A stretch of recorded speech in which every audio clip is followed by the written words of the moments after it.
बचपन से ही ना पढ़ाई लिखाई मेरे दिमाग को छू के निकल जाती थी। मेरे इस 2 टके के दिमाग में ABCD से ज्यादा कुछ फिट ही नहीं होता, लेकिन फिर भी माँ बाप ने घसीट के स्कूल पे डाल दिया। अब दिखा दो बेटे हमारे खानदान के अंदरूनी शक्ति इन दुनिया वालों को।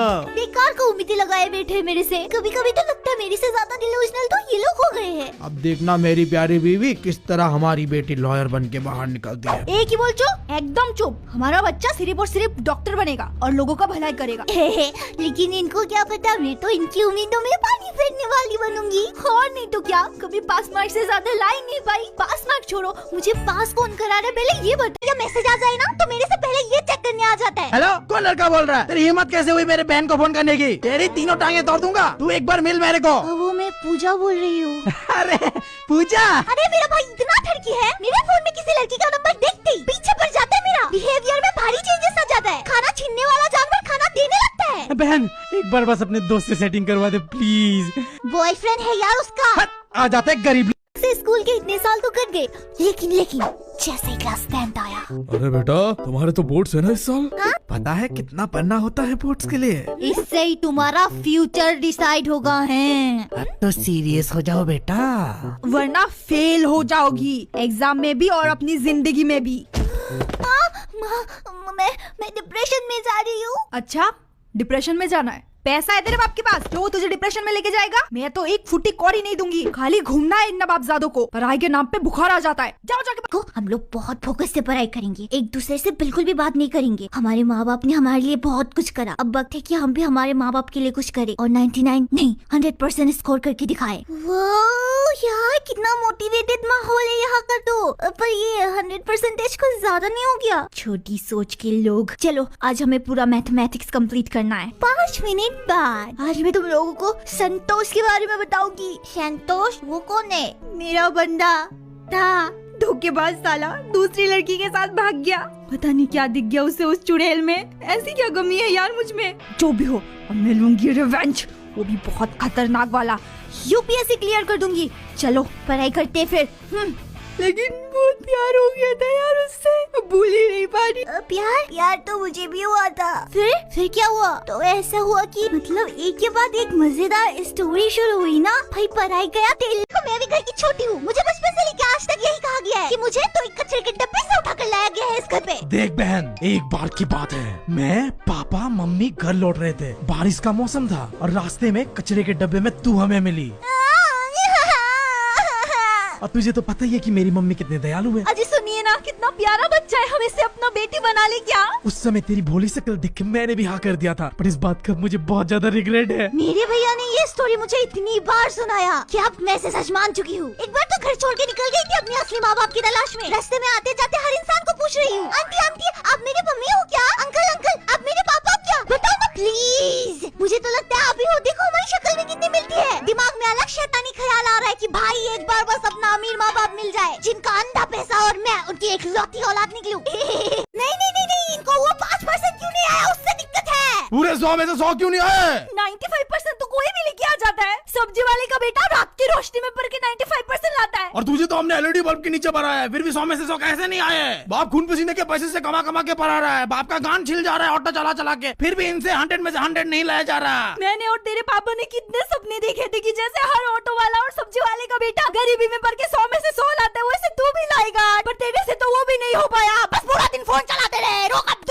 एक्सपेक्टेशन का लेवल हमेशा इतना हाई क्यों रहता है? वो चाहते हैं उनके बच्चे क्लास टॉपर हो, हर एग्जाम में 100 में से 100 लाए, फिर दुकान में जाके बोले पापा आज से दुकान में संभाल लूंगा, आप जो अपने दोस्तों के साथ अय्याशी करो। और घर में मम्मी आज से घर की जिम्मेदारी मेरे सर पे है, आज से मैं घर संभालूंगी, आप जाके सीरियल देखो जल्दी से। ये चाहते हैं कि हम हर साइड से अच्छे हो, पर इनको कौन समझाए हमें तो किसी भी साइड से अच्छा नहीं होना। इतना स्ट्रगल तो हमसे होता ही नहीं। हमें तो बस घर में पूरे दिन पड़े रह के फोन चलाना और मुफ्त की रोटी तोड़ना है। तो यहाँ हम भाई बहन भी कम नहीं है। सुबह होते ही भीख मंगों की तरह कभी बिस्कुट के लिए तो कभी मैगी के लिए लड़ते हैं। और पता नहीं क्यों मेरे भैया का नजर हमेशा मेरी प्लेट में क्यों रहता है? चाहे उसके प्लेट में ब्रह्मांड का सारा खाना क्यों ना हो, फिर भी उसका नजर मेरे प्लेट में वो एक टुकड़े खाने पे ही होगा। उसका हाथ मेरे प्लेट पे आ जाए,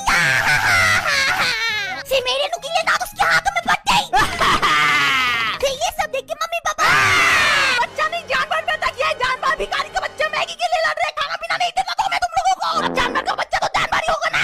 अरे मेरी प्यारी बेबी, बच्चा में अकेला थोड़ी पैदा किया है, तुमने भी तो साथ दिया। मैं बिस्तर के नीचे से 50 रुपया निकाल के हाथ में दे देगी। करेगी और बोलेगी बाल एकदम छोटे छोटे कटवा के आना, पहले जैसा लंबा नहीं रहना चाहिए। 50 रुपया फ्री में नहीं आता। क्या बोला मैंने? बाल छोटे छोटे कटवा के आना है। हाँ ठीक है जाओ। फिर काट के आओगी तो बोलेगी 50 रुपया बर्बाद कर दिया मेरा, बाल काट के आया कि नहीं पता ही नहीं चल रहा है। आज तक मुझे ये समझ नहीं आया छोटे छोटे बाल काटने का क्या मतलब है। मैं अगर टकला भी करवा के जाऊँ ना फिर भी बोलेंगे अरे ये क्या करके आया है, थोड़े और छोटे नहीं कर पाया?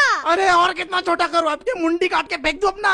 हर 15 मिनट में दादी और मम्मी के बीच किसी न किसी टॉपिक पे जंग छिड़ जाता है। दादी सुबह उठते बोलेगी कैसा बहू है, सुबह तो 6 बज रहा, अभी तक चाय नहीं मिला, कुछ काम नहीं आता और करो लव मैरिज, माँ की बात मत मानो। अब मम्मी दादी के मुंह पे तो कुछ बोल नहीं सकती, तो गुस्से में जाके किचन में बर्तन फेंक रही है, बाथरूम में जाके मग फेंक दे रही है, और फिर ये सब जाके पापा के मुंह पे लग जा रहा है। फिर पापा गुस्से में अपना गंजी बनियान फाड़ दे रहे हैं। मार दूंगा मैं सारी चीजें, मैं सब। मेरे बाप माफ कर दो, गवार बन के पैदा हो गया इतना, आपका ही बेटा हूँ, आपके ही टट्टों से निकला हूँ पापा, आई लव यू पापा। हमारे घर में सिर्फ मम्मी पापा का कलेश ही नहीं होता, सबसे बड़ा कलेश तो मम्मी और दादी के बीच होता है। हर 15 मिनट में दादी और मम्मी के बीच किसी न किसी टॉपिक पे जंग छिड़ जाता है। दादी सुबह उठते बोलेगी कैसा बहू है, सुबह तो 6 बज रहा, अभी तक चाय नहीं मिला, कुछ काम नहीं आता और करो लव मैरिज, माँ की बात मत मानो। अब मम्मी दादी के मुंह पे तो कुछ बोल नहीं सकती, तो गुस्से में जाके किचन में बर्तन फेंक रही है, बाथरूम में जाके मग फेंक दे रही है, और फिर ये सब जाके पापा के मुंह पे लग जा रहा है। फिर पापा गुस्से में अपना गंजी बनियान फाड़ दे रहे हैं। मार दूंगा मैं सारी चीजें, मैं सब। मेरे बाप माफ कर दो, गवार बन के पैदा हो गया इतना, आपका ही बेटा हूँ, आपके ही टट्टों से निकला हूँ पापा, आई लव यू पापा। इंस्टाग्राम पे जितना भी फालतू का रील है वो सबको देख सकती हो। ये तो बहुत फनी है, एक काम करती हूँ अपने बेस्ट फ्रेंड को भेज देती हूँ। लेकिन उसने मेरे इतने सारे भेजे रील पे रिएक्ट भी नहीं करा, और मैंने सुना है कि उसने एक बॉयफ्रेंड भी बना लिया। क्या कमी रह गई थी मेरी दोस्ती में जो तुमने झिंगुर से शक्ल के लड़के को अपना बॉयफ्रेंड बना लिया? हाँ अरे नहीं, देखो बॉयफ्रेंड अलग होता है भैया। हाँ कैसे अलग होता है? वो कुछ ऐसा दे सकते हैं जो तू नहीं दे सकती समझ यार। क्या? अरे गलत मत सोचो, मैं ऐसा उल्टा पुल्टा नहीं करती, मैं तो बस चुम्मा जा। अब दोस्त भी नहीं रहा, धोखेबाज। बाबले से बच्चे को मैजिकल पेंसिल मिल जाता है। हाय मैं हूँ संजू, मेरा सीक्रेट है मैजिकल पेंसिल, जो मैं बनाऊँ सच हो जाए, ये है मैजिकल पेंसिल। अब उस बाबले से बच्चे के पास एक मैजिकल पेंसिल था जिसके साथ वो कुछ भी बना सकता था, जैसे कि chocolate, pizza, iPhone, super car, Modi ji. अरे बाबले बच्चे, मुझे क्यों बुला दिया? तो इलेक्शन के नाम पे ऐसे ही सर फटा जा रहा है, तब डेवलपमेंट कर रहा हूँ और ये नतीजा, सारे छपरियों को। बाबले से बच्चे को मैजिकल पेंसिल मिल जाता है। हाय मैं हूँ संजू, मेरा सीक्रेट है मैजिकल पेंसिल, जो मैं बनाऊँ सच हो जाए, ये है मैजिकल पेंसिल। पहले उसका ब्रेकअप हुआ है, फिर पता नहीं कौन सा एस्ट्रोलॉजी ऐप डाउनलोड कर लिया, उसे मैं समझा के थक गई कि भाई आतंकवादियों का कोई प्रेम कहानी नहीं होती। फिर मैंने बोला अच्छा चल बिहार चलते हैं, वहाँ डोरेमोन यादव रहता है, उसके पास गांडुओं की भविष्य देखने वाली टाइम मशीन है, तो वो तेरे जैसा गांडुओं का भविष्य तो देख ही लेगा। फिर हम मस्त जनरल का 2 टिकट काट के निकल पड़े डोरेमोन के गाँव। अरे अंकल साइड दीजिए लड़की हूँ। फिर 1 ट्रेन 2 बस 4 ऑटो की सवारी करके हम पहुँच गए डोरेमोन के गाँव। गर्लफ्रेंड बनेगी क्या मेरी? मेरा बेस्टी। अभी कुछ ही मैं आपको बोलते हैं आजकल ना हमारे स्कूल में सब लड़कियां बॉयफ्रेंड बनाती है, तो मैं भी सोच रही थी कि क्या सोच रही थी? कहीं तू भी बॉयफ्रेंड बनाने का तो नहीं सोच रही? हाँ? नहीं तो मैं क्यों बनाऊंगी बॉयफ्रेंड, मैं तो ये सब कभी नहीं करती हूँ मम्मी, मैं तो स्कूल से पढ़ाई करने जाती हूँ। सही है, फिर ये लो, अगर कोई लड़का बात करने की कोशिश करे तो सीधा ये दिखा देना, समझी? हाँ समझ गई। अरे ये क्या इलीगल चीज सिखा रही हो मेरे बच्ची को? ऐसे छोटे मोटे काम करेगी मेरी बच्ची? ये लो बेटा, इससे काम चलाना, बड़ी अच्छी चीज है, अच्छो का फट जाता है। अगर इससे काम ना चले तो मुझे बुलाना, सीधा AK-47